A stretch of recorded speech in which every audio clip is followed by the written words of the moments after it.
आप सभी का स्वागत है योग और स्वास्थ्य पर आधारित हमारे इस बेहद खास कार्यक्रम स्वस्थ विचार में। मैं हूं आपके साथ आपका साथी विकास। दर्शकों, ये कार्यक्रम हम आपके लिए लेकर आए हैं ताकि आप अपने जीवन में हर प्रकार के उन रोगों से अपने आप को बचा कर रख सकें जिनसे अक्सर हमें परेशानी खड़ी हो जाती है और जिनके बारे में हमें पता ही नहीं चलता कि कब कौन सा रोग हमें कहां परेशान करेगा। यानी बिन बताए कोई भी परेशानी आए उसी को हमें दूर करना है। रोग की पहचान होनी चाहिए, यानी लक्षण कैसे हैं उसके आधार पर उसकी होगी पहचान, और कैसे करना है उपचार, वो सभी चीजें आपको इस कार्यक्रम में बताई जाएंगी। और इन सभी विषयों में हमारा मार्गदर्शन करेंगे जाने माने असाध्य रोग निवारक गायत्री सिद्ध पंडित श्री लक्ष्मण दास रतन भारद्वाज जी। तो चलिए सबसे पहले गुरु जी का स्वागत करेंगे और कार्यक्रम की शुरुआत करते हैं। गुरु जी, आपका स्वागत है। नमस्कार। नमस्कार। ये कार्यक्रम आप सभी के लिए हम लेकर आए हैं और हम चाहते हैं कि आप इस कार्यक्रम का हिस्सा बने। यदि आपके साथ किसी भी तरह का रोग है, शारीरिक कष्ट है, तो आप इस कार्यक्रम में सीधे जुड़ सकते हैं। हमें कॉल करें या आप हमें व्हाट्सएप के जरिए मैसेज भेज सकते हैं। व्हाट्सएप मैसेज में आपको लिखना है अपना नाम, उम्र, कहां से बात करें और पूरा सवाल। और साथ ही साथ आपको याद दिलाते हैं, जब भी आप इस कार्यक्रम को देखने बैठे तो कॉपी और पेन अवश्य लेकर बैठें। नुस्खे और उपचार लिख जरूर लिया करें। तो आगे बढ़ते हैं और शुरू करते हैं आज के मुख्य विषय पर चर्चा। गुरु जी, आज के इस अंक में हम खांसी को लेकर बात करेंगे, लेकिन सामान्य खांसी नहीं, काली खांसी। कहते हैं काली खांसी एक सामान्य खांसी से कई गुना भयंकर होती है और कभी कभी सही समय पर ध्यान ना दिया गया तो जानलेवा हो सकती है। कैसे? देखिए, काली खांसी का हो या कुक्कर खांसी का हो, अच्छा। इसमें खांसते खांसते आंखों से पानी निकलता, पेशाब भी निकल जाता, परंतु रुकने का नाम नहीं लेती। और ये सबसे खतरनाक खांसी है। आयुर्वेद में, यूनानी में, होम्योपैथी में, एलोपैथी में इसका इलाज बिल्कुल नहीं है। कोशिश करते हैं और दवाइयाँ बनाई हैं, परंतु वो रोग दबाने के लिए, रोग को जड़ से काटने के लिए। परंतु मेरा एक मात्र आश्रम ऐसा है कि मैं किसी रोग को दबाता नहीं, हर एक रोग को जड़ से काटता हूं। अब इसमें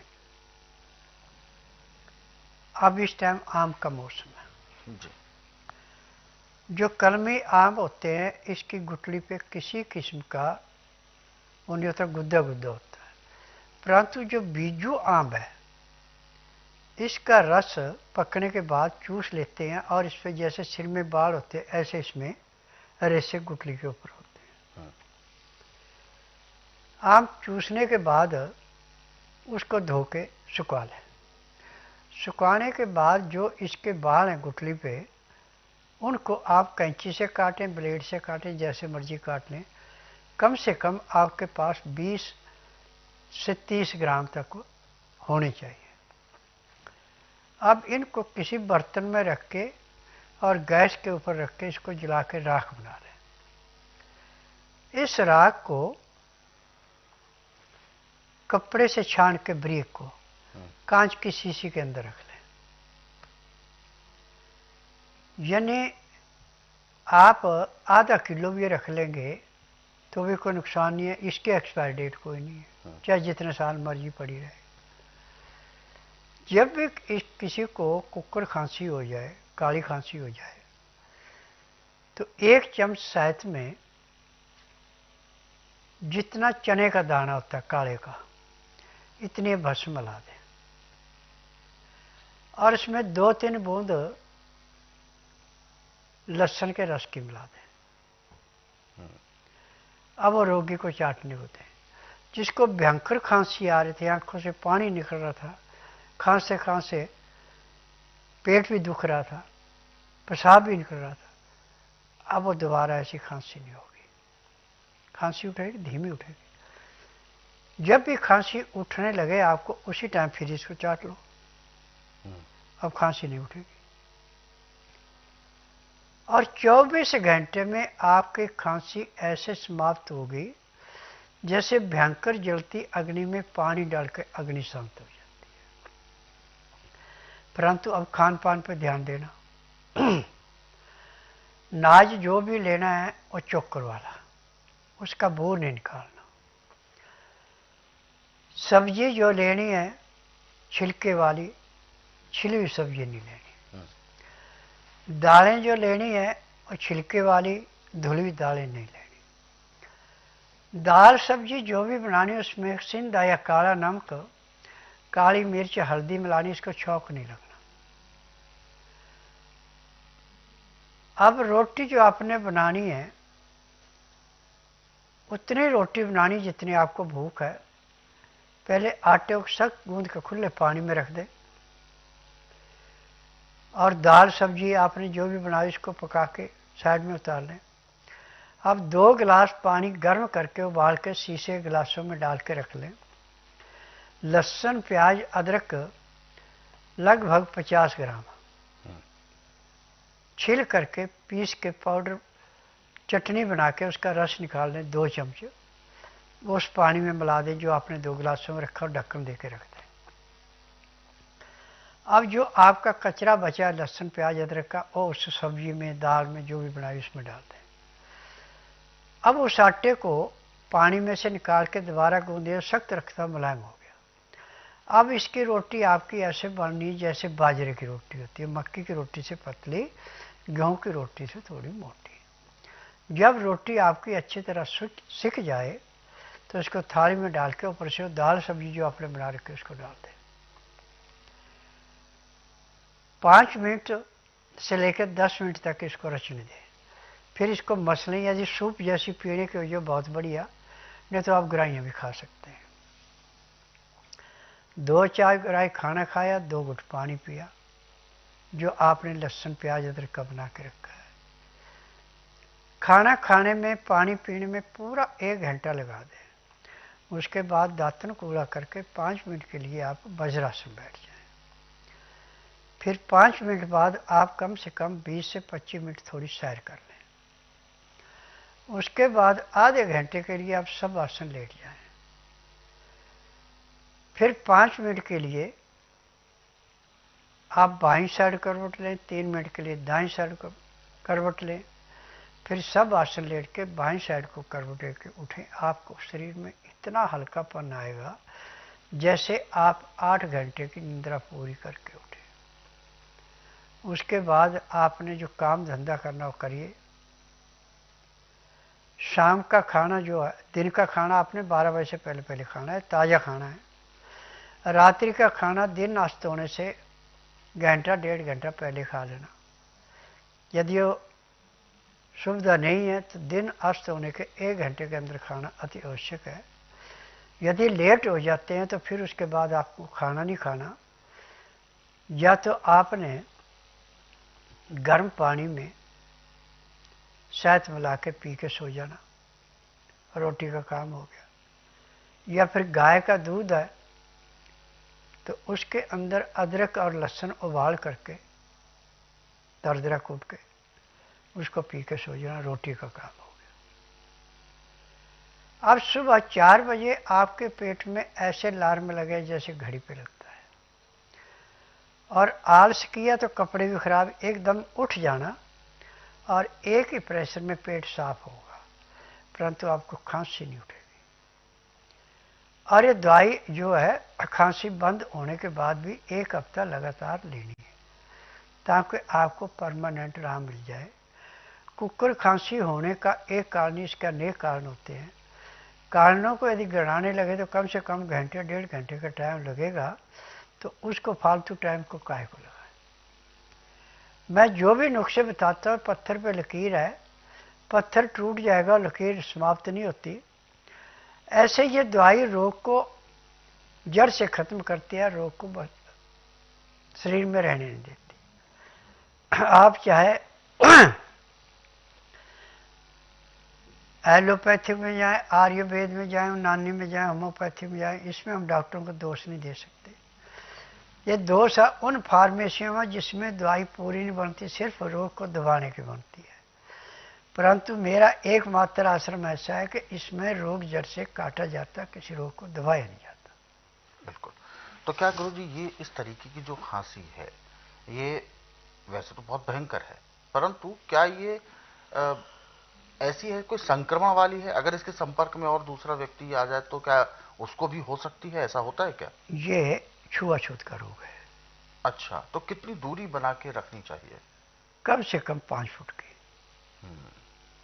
तो अगर घर के अंदर जो मरीज है और घर के लोगों को तो उसकी केयर भी करनी है, तो ऐसे में क्या देखिए, कुछ सावधानी रखें? यदि आप कच्चा लहसुन प्याज अदरक खा रहे हैं तो आप उसके पास में बैठ के उसका जूठा भी खा सकते हैं, आपको नहीं होगा। हम्म, और लहसुन प्याज अदरक के अंदर गुण है। हम्म, और फिर भी यदि आपको शिकायत होती है तो आपने भस्म तो बना के रखी हुई है, हाँ। उसको यूज करो। क्या वो भस्म सामान्य व्यक्ति भी ले सकता है? कोई ऐसा तो नहीं कि नहीं नहीं जिसको नहीं, रोग नहीं है? हर किस्म की खांसी को खत्म करने की है, परंतु स्पेशल जो है काली खांसी की है।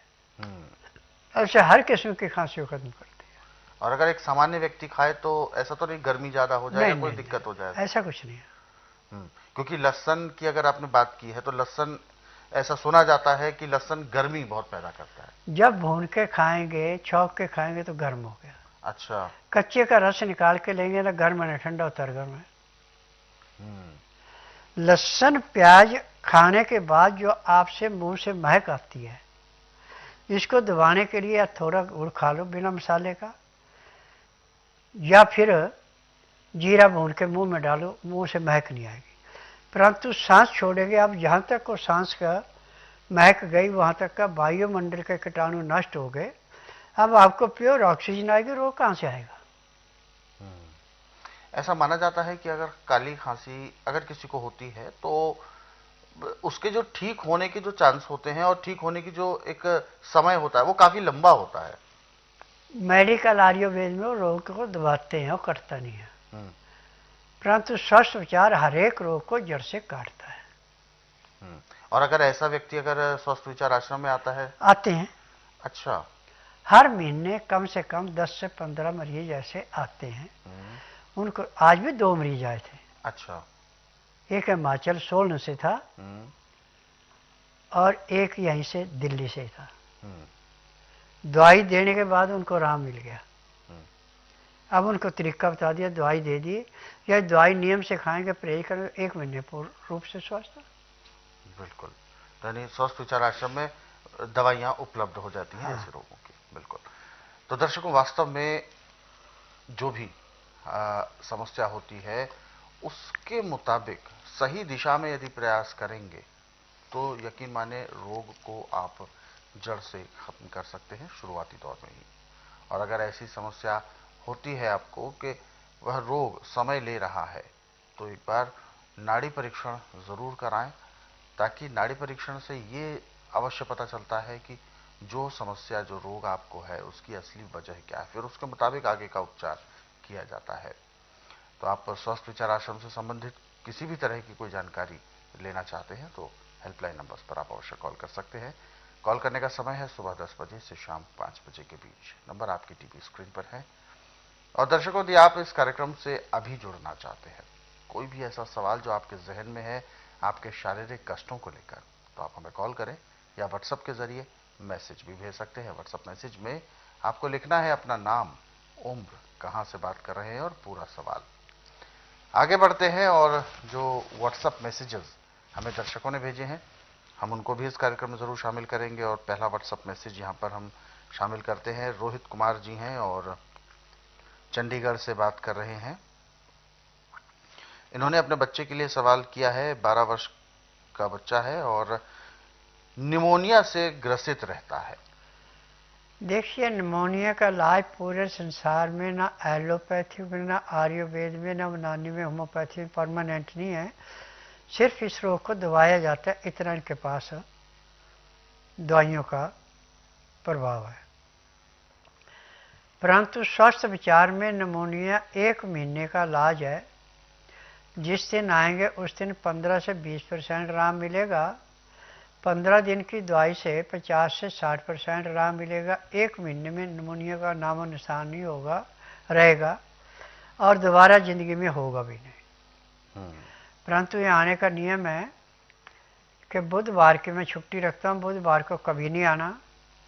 गुरुवार से लेकर मंगलवार के बीच में आना। जिस दिन आना उस दिन रात्रि 10 बजे तक खा पी के दातन कूड़ा करके बड़ी इलायची मुंह में रख के चूसते रहना। जब तक मैं नाड़ी परीक्षण करूं तब तक एक बूंद भी पानी नहीं पीना, ना कुछ खाना। 9 से 10 के अंदर अपना नामकरण कराना। 10 से 12 में नाड़ी परीक्षण करता हूँ। नाड़ी परीक्षण में पैर के तलुए से सिर के बाल तक की MRI, CT scan, x ray, ultrasound, ECG, sonography सब कुछ 5 सेकंड में हो जाता। फिर उसके बाद दवाइयाँ खाने की हैं, दवाइयाँ पीने की हैं, मालिश करने के तेल हैं, आँख में, नाक में, कान में डालने की दवाइयाँ, दांत मंजन है। यदि दवाई आप नियम से लेते हैं, परहेज करते हैं, तो जिस दिन आप आश्रम में आएंगे उसी दिन आपको कम से कम 20% आराम तो परमानेंट मिल जाएगा। बिल्कुल। तो आपकी जो समस्या है ये बिल्कुल ठीक होगी और इसके लिए आपको गुरुजी ने स्वस्थ विचार आश्रम आने की सलाह दी है। बाकी आप अधिक जानकारी लेना चाहते हैं इससे संबंधित तो हेल्पलाइन नंबर पर अवश्य आप कॉल कर सकते हैं।